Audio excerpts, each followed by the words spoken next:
Railway with Shyam YouTube channel पर आप सभी लोगों का स्वागत है। आज के इस वीडियो के माध्यम से मैं आपको रेलवे ग्रुप डी पीवाईक्यू प्रश्नों की जो हमारी सीरीज चले उस सीरीज में आज का अपना ये सेट संख्या हो जाती है 20 और आज का जो पेपर मैं आपको कराने वाला हूँ वो पेपर हो जाएगा 2/9/2022 की पहली शिफ्ट का ये पेपर। तो आज के शिफ्ट में जितने भी प्रश्न पूछे गए वो सारे प्रश्न आपको इसमें देखने को मिल जाएंगे। तो वीडियो को आपको शुरू से लेकर के एंड तक है फुल वॉच करते रहना। अगर आप रेलवे के सारे पीवाईक्यू प्रश्न करना चाहते हो तो आप हमारे साथ जुड़ जाएगा। एक से एक जितने भी प्रश्न आप पूछे गए थे सब प्रश्न आपको देखने को मिल जाएंगे। तो वीडियो को पसंद आए तो वीडियो को लाइक और चैनल को अभी तक आप लोगों ने सब्सक्राइब नहीं कर रखा होगा तो चैनल को आप लोग जरूर सब्सक्राइब कर लीजिएगा। तो चलिएगा फिर शुरू करते हैं बिना कोई टाइम वेस्ट करे। आज का अपना ये रेलवे ग्रुप डी पीवाईक्यू प्रश्नों की सीरीज का ये अपना सेट नंबर 20। तो प्रश्न संख्या 2 आ जाता है। कोई प्रकाश किरण वायु में रखे कांच के प्रिज्म के एक अपवर्तक पृष्ठ ए बी पर आपतित होती है और अन्य अपवर्तक पृष्ठ ए सी से बाहर निकलती है। निम्न कथनों पर विचार कीजिएगा। तो अब इनमें ए और बी में से बताने की कौन सा करेक्ट हो जाएगा। तो ए क्या कहता है कि पृष्ठ ए बी पर अपवर्तन कोण आपतन कोण से कम होता है, ये गलत होता हो जाएगा। पृष्ठ ए सी पर अपवर्तन कोण आपतन कोण से अधिक होगा, ये सही हो जाएगा। यानी केवल बी वाला सही और केवल बी किस में है अब ये देखते हैं, उसके बाद हमारा राइट आंसर निकल आएगा।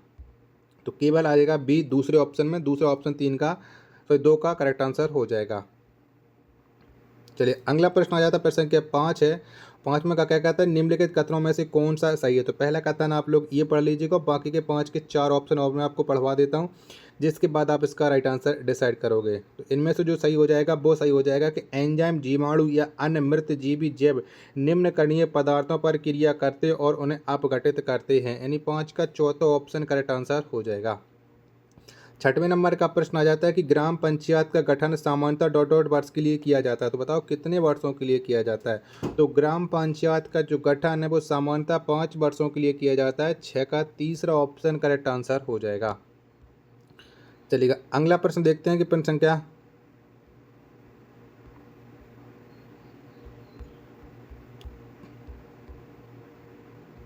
चलिएगा अगला प्रश्न आ जाता है आपके सामने।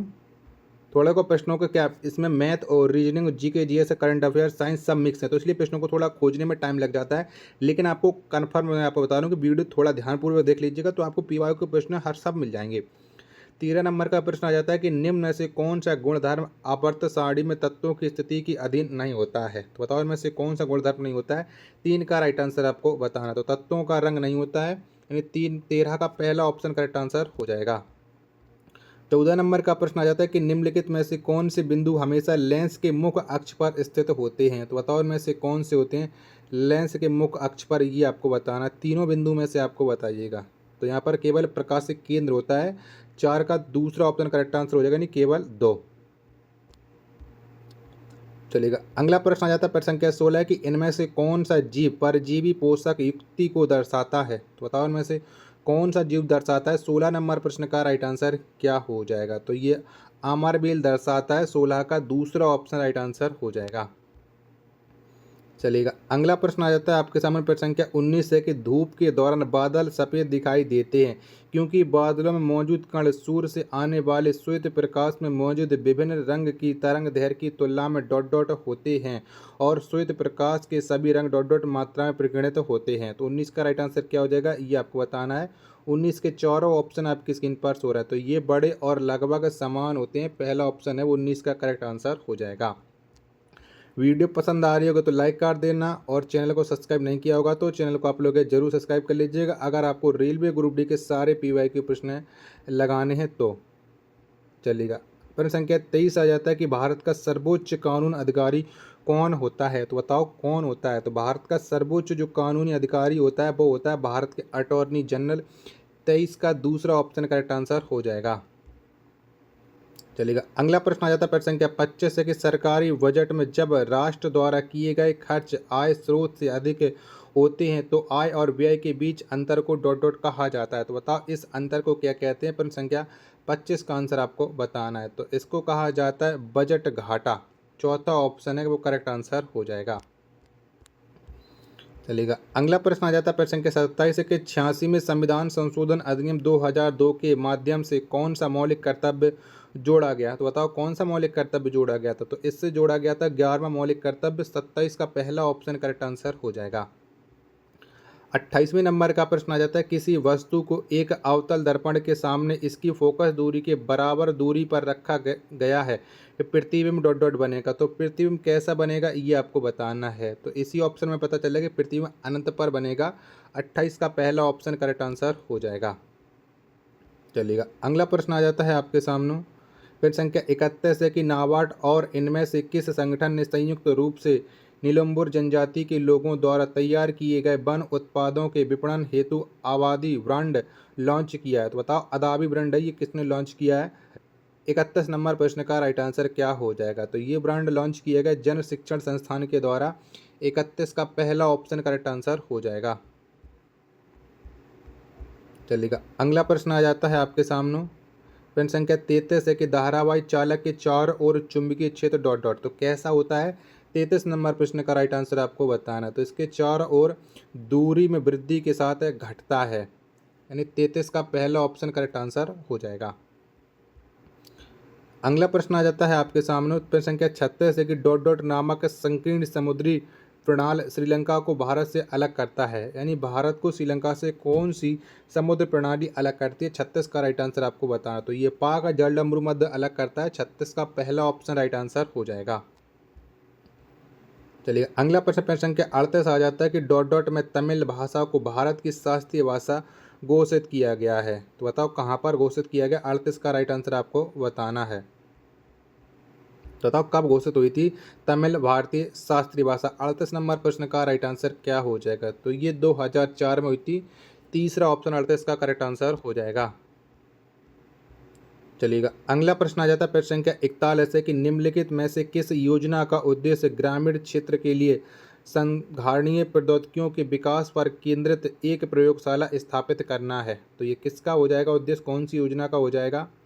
41 का राइट आंसर आपको बताना है। तो ये हो जाएगा क्रॉस कटिंग और भविष्यवादी पहलें। तीसरा ऑप्शन करेक्ट आंसर हो जाएगा 41 नंबर प्रश्न का।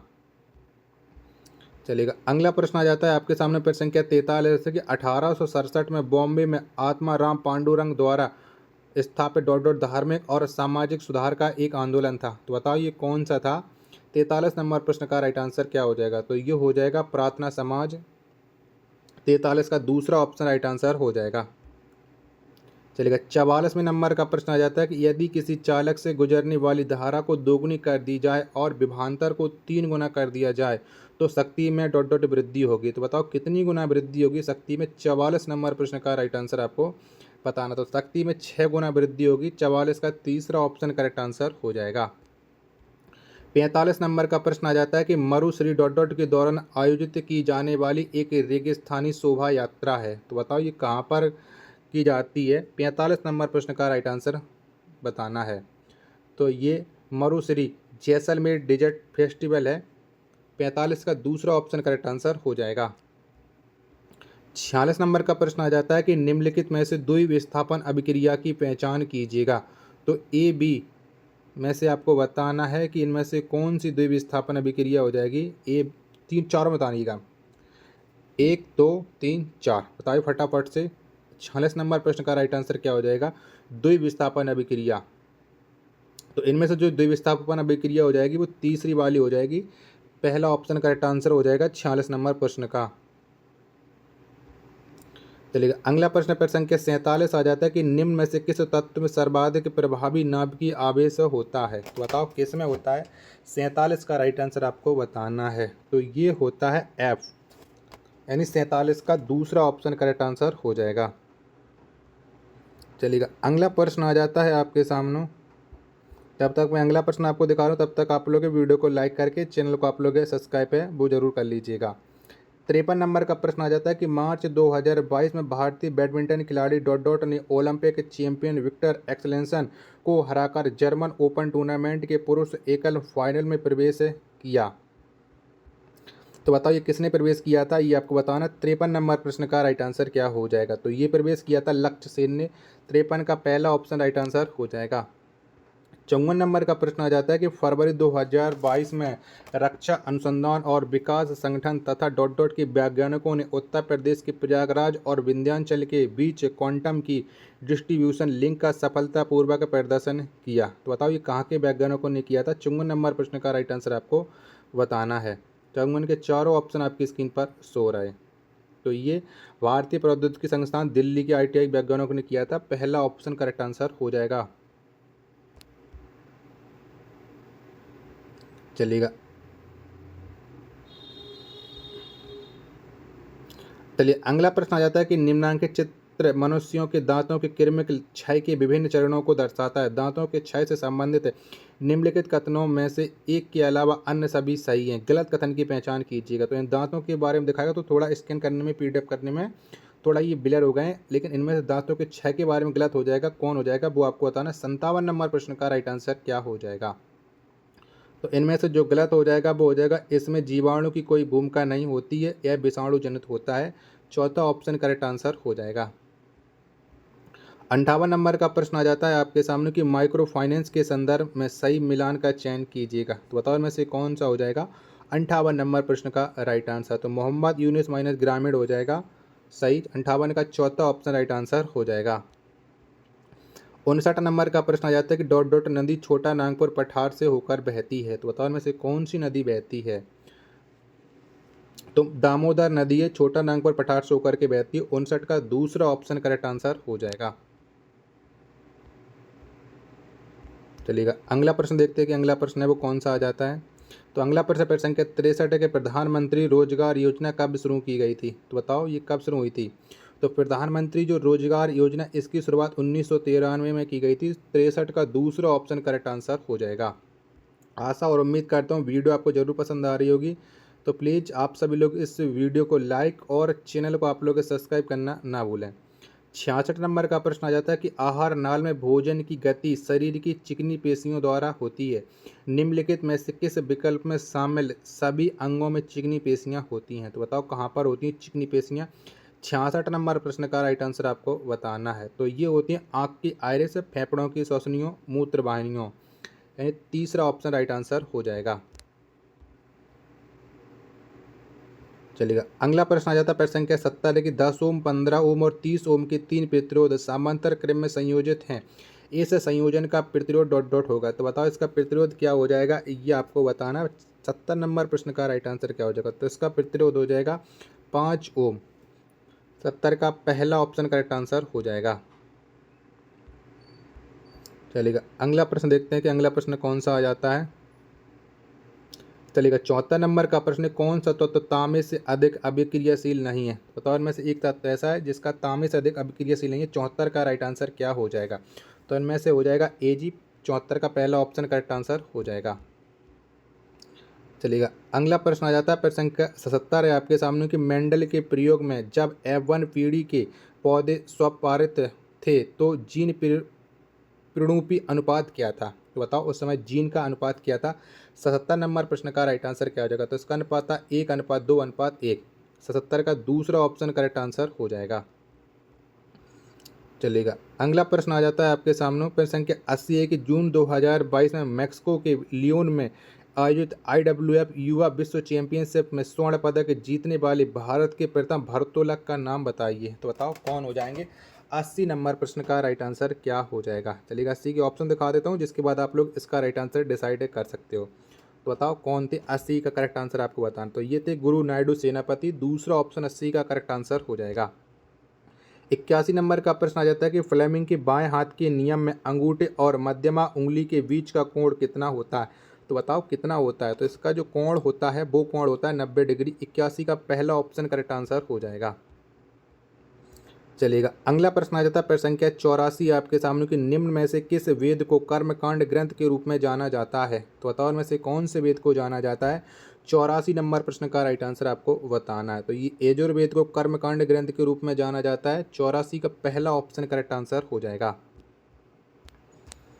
अगला प्रश्न आ जाता है प्रश्न संख्या 85 आपके सामने कि संयुक्त सूक्ष्मदर्शी से देखे जाने पर मानव गाल की कोशिकाओं की स्लाइड और प्याज के छिलके की स्लाइड के बीच दिखाई देने वाला मुख्य अंतर क्या है। तो बताओ इनमें से मुख्य अंतर क्या है।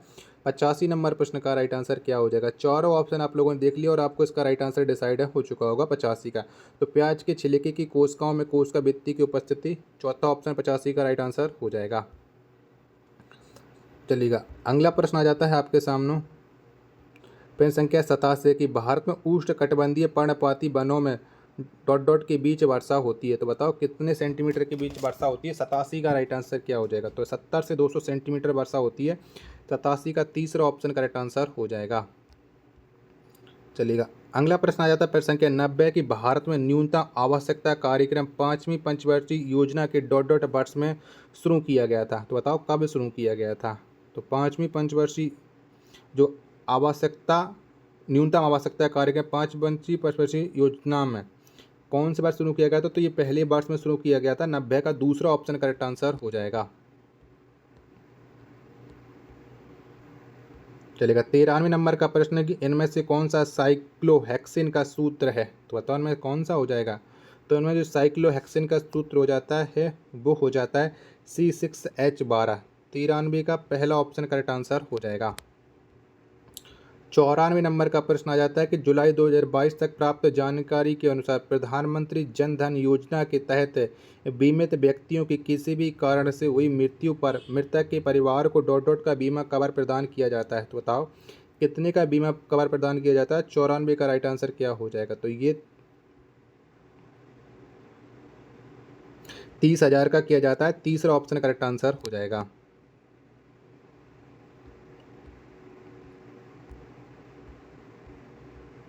चलिएगा अगला प्रश्न संख्या 97 आ जाता है आपके सामने कि निम्नलिखित में से कौन सी गतिविधि पर्यावरण के अनुकूल है। तो बताओ में से कौन सी हो जाएगी। 97 नंबर प्रश्न का राइट आंसर क्या हो जाएगा। तो बिजली के उत्पादन के लिए सौर ऊर्जा का उपयोग, तीसरा ऑप्शन करेक्ट आंसर हो जाएगा। 58 नंबर का प्रश्न कि यदि 6 ओम 9 ओम और 6 ओम के प्रतिरोधों समांतर क्रम में संयोजित हैं तो परिणामी प्रतिरोध डॉट डॉट होगा। तो बताओ कितना हो जाएगा। तो परिणामी जो प्रतिरोध है वो 2.25 ओम निकलेगा। 98 का दूसरा ऑप्शन राइट आंसर हो जाएगा। 99 नंबर का प्रश्न कि जन्म नियंत्रण की शल्य चिकित्सा विधियों के संबंध में निम्नलिखित में से कौन सा कथन गलत है। तो बताओ में से कौन सा कथन गलत हो जाएगा।